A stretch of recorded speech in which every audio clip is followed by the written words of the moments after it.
Following me on Instagram, or if you follow 50 Cent on Instagram, last night, 50 Cent, 50 Cent be was he 50 Cent be clowning, man. 50 Cent got the clowner last night, and his target was TRAX NYC. TRAX NYC is a jeweler from New York.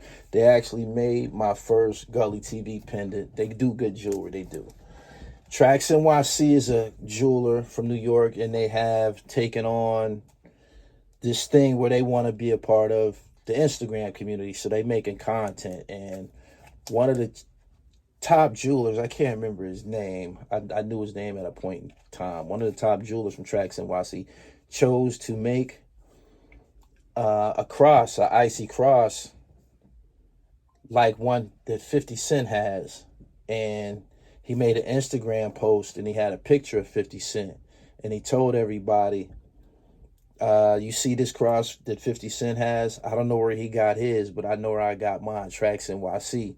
And he went on to basically say that he was taking 50 Cent's custom jewelry piece and duplicating it and selling it to the public. Now, the whole point of having custom jewelry is because you don't want anybody else to have your jewelry and shit. You want a unique piece, you go to the jeweler and you get it custom made and shit. And that's what 50 Cent did. And this cat, these Middle East people, man, the same motherfuckers be running these corner stores and the gas stations in the hood. You know they don't love niggas. This is something that you need to understand. This nigga got on Instagram and told everybody publicly that he was making a duplicate of 50 Cent's custom chain, and he went as far as to saying, I don't think he'll mind. And he posted on Instagram. It took 50 Cent 3 days to sue his ass. It took him 3 days to sue him. He got in his comments, he said, you gonna learn that this is a bad idea. You can still see the post. It's still on Instagram. Go to the TRAX NYC page. 50 Cent is in the comments. He said, you gonna learn that this is a bad idea. That happened Wednesday. No, that happened Tuesday. He sued him Thursday. It was reported by TMZ that 50 Cent was suing TRAX NYC for basically using his name and likeness to sell jewelry pieces and shit without compensating him. And the shit that made it funny as a motherfucker is 50 Cent has this catchphrase that he used. And it's I'm gonna need that by Monday. That's what he like to say and shit. If you listen to his audiobook, Hustle Smarter, Not Harder, 50 Cent like to sue motherfuckers and shit. He'll sue your ass. He'll put them lawyers on your ass if you fuck up. You know?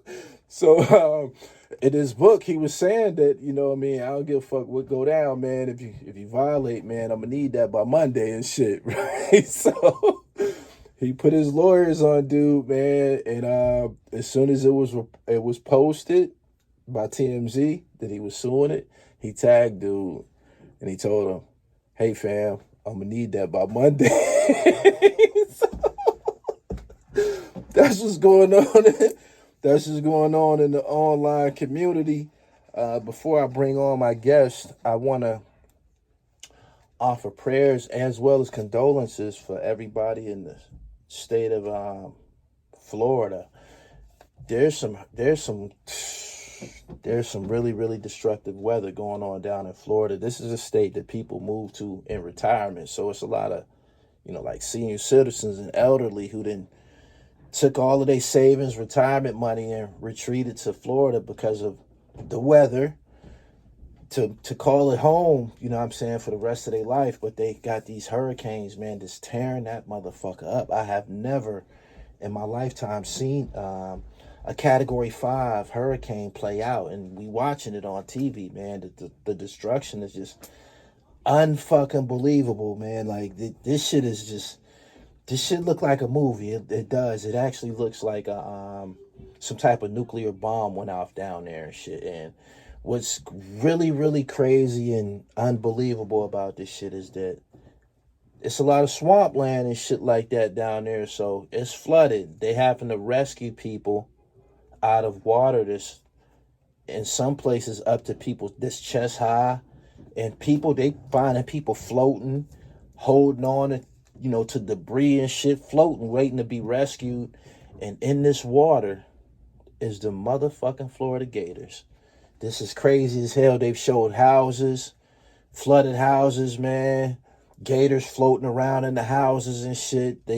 It's a clip that I seen this morning of one of the rescue vans driving down the street. A gator popped out of the water and tried to bite the tire and shit. It's crazy as hell, man. I don't know what to think about it. Of course, people have conspiracy theories, and people are saying that possibly that these storms was triggered by some shit that man did. You know how man do. And it's really, really fucked up down there, man. And I hope everybody who is down there is safe.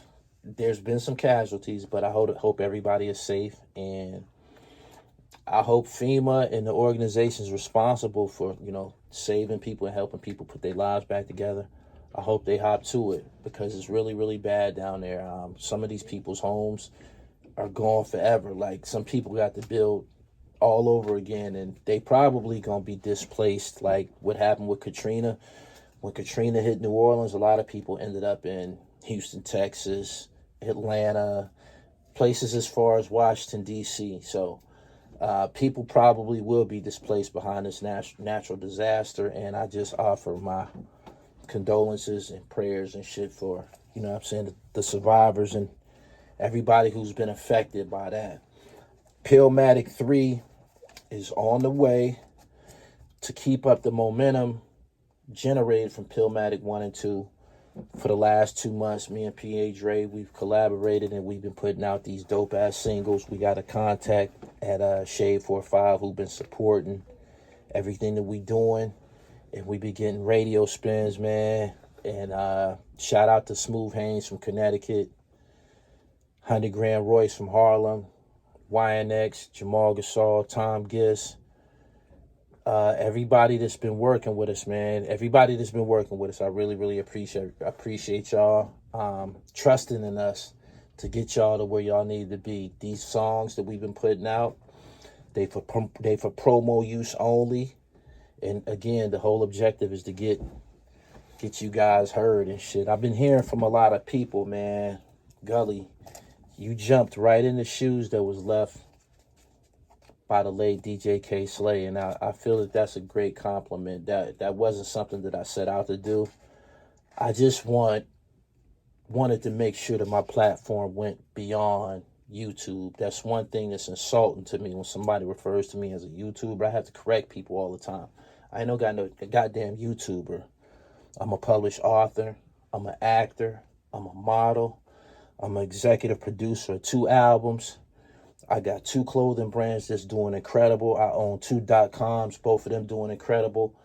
You know what I'm saying? I'm a dot connector, man. And what I do is I'm the bridge between MCs from all over the map, man. I take a motherfucker from Texas, put him with an MC from New York. I take a nigga from Cali, put him with a nigga from Boston. I take a nigga from Philadelphia, put him with a nigga from Jersey. And the finished product is the Pillmatic series. So just so everybody know and shit, Pillmatic, that's another word that I associated with balling and shit. You know what I'm saying? I'm an ex-ball player. I'm still a ball player. I still play ball and shit. But I'm a hustler and I'm a ball player. And the pill is the basketball. You know what I'm saying? And Nas said that his life was illmatic and shit. I'm balling. My life is pillmatic and shit. So that's what it is that I do. And I'm down to work with anybody who's spitting that shit. I said in my previous telecast that I went to see Stevie Wonder in concert a couple of days ago, and it was just life-altering. It changed me a lot. And I feel that music should heal and be therapeutic. That was how I felt listening to Stevie Wonder and shit in concert and shit. Music should enlighten. Music should teach. Music should uplift. And it made me, listening to Stevie Wonder and his music, between songs, he would do a little bit of teaching, and he was saying how the people who run our country need to do something about the homeless problem and shit like that. And Stevie Wonder's blind and shit, you know what I'm saying? He like, I can't see y'all, man. The way that I tap in with people is spiritually and shit. So that's my connection with everybody that's here, spirituality and shit. And I was like, damn, that was some real live shit to say. And it made me start to think about the music that I take in regularly, or the music that we listen to today. And the music that we listen to today, it don't uplift, it don't teach, it don't heal, none of that. On our way to the concert, my shorty was playing some records and shit. I had to tell her, yo, man, turn that shit off, man. I don't want to hear that shit. Why the fuck do people who are happy be listening to songs about breakup? Why do people that's happy, a chick that's supposed to be in a monogamous relationship, you know what I'm saying, that's supposed to be loyal and shit like that, why are you listening to a song about a bitch fucking on her nigga and shit like that? Like, that's bizarre as a motherfucker. That's bizarre as a motherfucker. I'm like, man, you got to cut that shit off. Like, this shit that you listening to, that's not your reality. Bitch, I take care of you. What the fuck is you talking about? This bitch, did you listen to this bitch? This bitch talking about fucking a nigga and my other nigga on the way, and you know, a bunch of this shit, this made no sense, man. I'm like, man, cut that shit the fuck off, man. I don't want to hear that shit. And I said to myself, I said, damn, all of the music that these bitches listen to, the women listen to today, is about selling pussy, fucking, going out. Just, it's disastrous and shit. I'm like, it was nothing positive, man. It was a 2-hour drive to the concert and shit. I'm like, after about 30 minutes, man, I'm like, yo, you got to stop playing this shit. I don't want to hear none of this shit no more today, period. Like, you shouldn't even be listening to that shit. And I said to myself, damn, that's the world we live in. Women are being groomed to be whores, unfaithful. You know what I'm saying? They listening to songs about breakup and shit like that, and having a side nigga, and my pussy this, and it just, this environment is not gonna cultivate women and shit. It's not. It's gonna create a nation of whores and shit like that. It's gonna get somebody fucking killed. You know what I'm saying? Playing with people's feelings and shit, talking about you got another nigga, and some of these niggas will kill you about that type of shit. And I was thinking to myself, man, the music that us guys listening to is primarily about killing somebody, shooting somebody, selling drugs. It just was not nothing. It's not today. The music is not uplifting. It does not heal. It does not make you feel good. You dig what I'm saying? And I noticed when I was in the room with Stevie Wonder, when I was at the concert, everybody in the room felt good. It was white people in there having a wonderful time, dancing and jigging and shit. And I said, damn. So white people do got a little rhythm. They ain't here jigging like a motherfucker. So we gonna dispel that whole rumor about white people not having no rhythm. I seen it for myself. They was in the Stevie Wonder concert jigging like a motherfucker. Stevie Wonder is an icon since Motown. I got a whole new playlist that I'm working with after listening to him. And I just want to say that we are responsible for detoxifying and reprogramming hip-hop music, man. And me having my own platform, I'm trying to fuck with MCs who have a message or are just dazzling in the capacity of being a writer and shit. You know what I'm saying? If I'm fucking with you, man, you got to be able to be saying something and shit like that, man. That simple shit, the killing, the alcohol, the bottle popping, this is an indication of how far people have fallen musically. So shout out to D1 and Kendrick Lamar. These are guys who I wasn't fans of until just a couple of weeks ago and shit. I like what they doing. They pressed the restart button on hip hop, and we about bringing out some new talent, man, and spitting that shit. Speaking of that, I have a guest here tonight. I'd like to invite him into the booth and introduce him to y'all.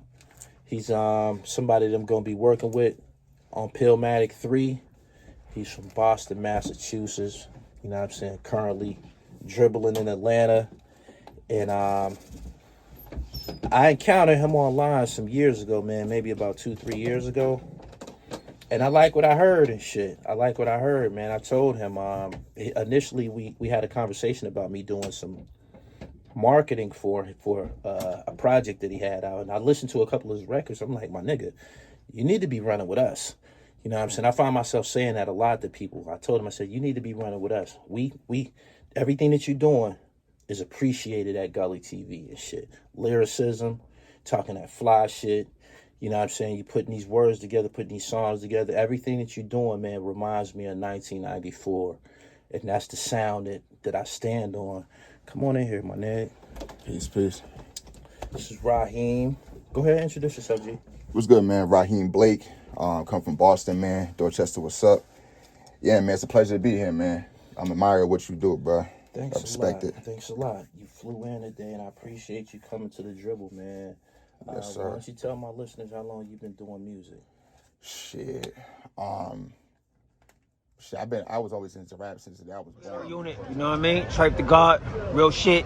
Gully TV, my nigga for real. My God.